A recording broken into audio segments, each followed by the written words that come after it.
Hello, my name is Patty Maglalang. I am a PhD candidate at the University of North Carolina Eshelman School of Pharmacy and also a Duke UNC T32 Pediatric Clinical Pharmacology Fellow.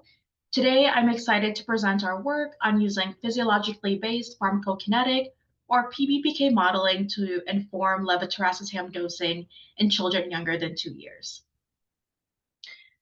So first, I would like to introduce the neurological condition, which is seizure management in neonates and infants. Phenobarbital and phenytoin are the first line of treatment for seizure disorders, and unfortunately, more than 50% of cases continue to have uncontrolled seizures despite the initiation of treatment.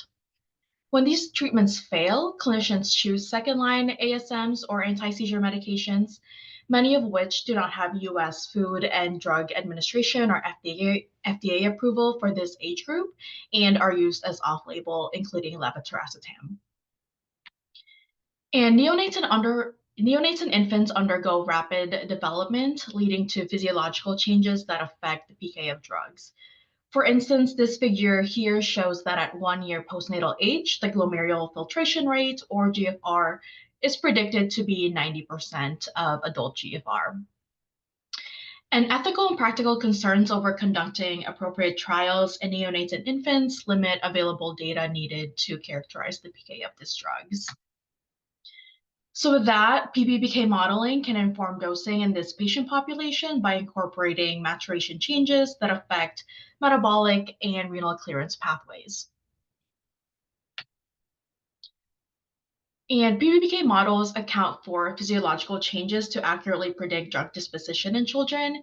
And PBPK models offer advantages over population PK models by its ability to incorporate organism properties to describe the developmental and physiological changes in children, while also integrating drug biological and physicochemical properties of the drug. And what's nice is that we can also investigate the different formulations and also the different administration protocols that are often seen in the pediatric population. And so our goal for this project is to characterize the effect of maturation on levetiracetam PK and also to evaluate pediatric dosing regimen in neonates and children younger than 2 years. So now I would like to describe our PBPK model development workflow. First, we gather drug-specific and system-specific information to create building blocks for the model. Next, we leverage and digitize any available literature PK data to develop an adult model. And once we have confidence in this adult model, we scale the model to pediatrics and compare PBPK simulations using a virtual pediatric subjects to available pediatric clinical data. And finally, we perform dosing regimens and assess PK parameters. I want to briefly describe the levetiracetam model parameters we used. Levetiracetam has high solubility and high permeability and also has 100% absolute bioavailability. The drug has a log P value of -0.64, which means the drug is hydrophilic, and we use a Rogers and Roland KP algorithm. The drug also has negligible protein binding. For its metabolism and excretion, about 2/3 of the drug is renally excreted unchanged in the urine, while a fourth of the drug is metabolized by esterase B, which are enzymes found in the red blood cells. So in a previous publication from our group, an adult and pediatric model for children 2 years and older were evaluated using literature data. And before we can apply the model to inform dosing in neonates and infants, we had to scale the model to children younger than 2 years to ensure that we are capturing these age-dependent changes. And this figure here shows a panel of literature of PK studies that involve neonates and infants. Here, the shaded region represent the 90% PBPK prediction interval, while the circles indicate the observed data. As you can see, a majority of the observed data falls within the 90% prediction interval, indicating that our scaled model to neonates and infants captures the literature observed data well. So we also had the opportunity to evaluate the model using real-world opportunistic PK data from children who were taking the drug for standard of care. Our data set came from the PAPA-1 study, which is a PK and safety study of understudied drugs given to children.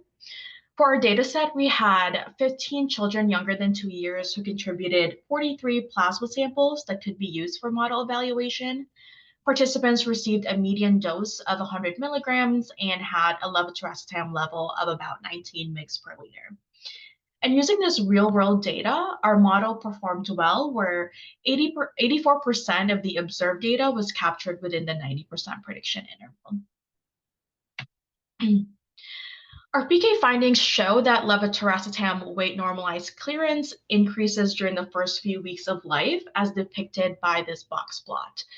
The weight normalized clearance increases as postnatal age in weeks increases, and the levetiracetam clearance from PBPK simulations agrees with several PK and POPPK analyses that are conducted in neonates and infants as well.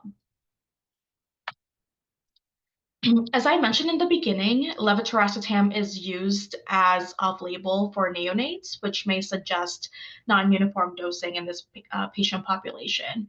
And our PBPK dosing simulations support the extrapolation of approved dosing of 42 mg per kg per day for children aged 1 month and older to term neonates who are healthy. At this dose in neonates, a median trough concentration of about 20 mg per liter was achieved, which falls within the reference range for this drug. And to summarize, levetiracetam is commonly used as off-label treatment for neonatal seizures. Neonates and infants undergo rapid development, which could affect the PK of drugs. A PBPK model was extended to neonates and infants younger than 2 years and evaluated using literature PK data and data from real-world children who are taking the drug for standard of care. And our dosing simulations support the extrapolation of approved dosing for children age 1 month and older to term neonates. And ultimately, this approach could be extended to existing or anti-seizure medications under development to broaden treatment options for neonates and infants to help achieve seizure control.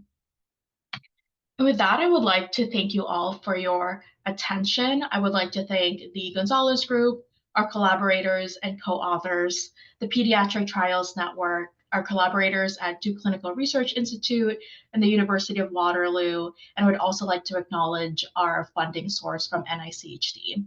And this QR code here is a paper that describes the work that I just described, and we also apply the model to investigate levetiracetam disposition in children with obesity. With that, I'm happy to take any questions. Thank you.